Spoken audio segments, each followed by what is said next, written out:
বৃহস্পতিবার শান্তিরবাজার পৌর পরিষদের উদ্যোগে পৌর পরিষদের কার্যালয়ে অনুষ্ঠিত হয় প্রতিঘরে সুশাসন 2.0 মেলা।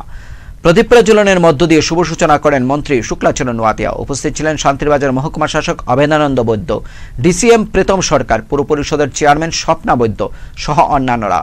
আজকের এই অনুষ্ঠানে বক্তব্য রাখতে গিয়ে মন্ত্রী শুক্লাচরণ নোয়াতিয়া রাজ্য সরকার ও কেন্দ্রীয় সরকারের বিভিন্ন উন্নয়নমূলক কর্মসূচির কথা জনসমক্ষে তুলে ধরেন। আমাদের সেই রকম ভাবে সরকারের বিভিন্ন প্রকল্প সেটাকে মানুষের কাছে পৌঁছে দেওয়ার জন্য সেই রকম ভাবে আজকে আমরা যেগুলি প্রোগ্রামটা করছি, বিগত দিনে সেই রকম ভাবে আমাদের কোনো প্রোগ্রামগুলি ছিল না। বিগত দিনে ছিল কি, শুধু রাজনীতিক মিটিং মিছিল যেতে হবে, সুযোগ সুবিধা যদি পেতে হলে রাজনীতির মিটিং মিছিলে থাকতে হবে।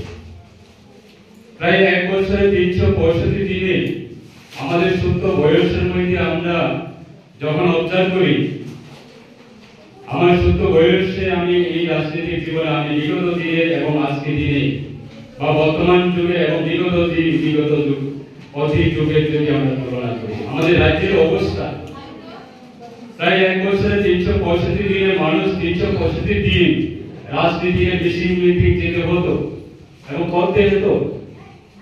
যেগুলো আমাদের সরকারের সুযোগ সুবিধা পেতে হলে যে বিধায়কের কাছে গিয়ে বসে থাকতে হতো বা এলাকার যে কোনো নেতৃত্বের কাছে গিয়ে পড়ে থাকতে হতো। আজকে আমাদের দেশের জন্য এবং আমাদের রাজ্য সরকার 2018 সরকার পরিবর্তনের পরে আজকে আমাদের এই রাজ্যে যে হারে উন্নয়নের কাজ চলছে এবং বিশেষ করে এই যে আমাদের শান্তিবাজার মিউনিসিপাল কর্পোরেশন এলাকায়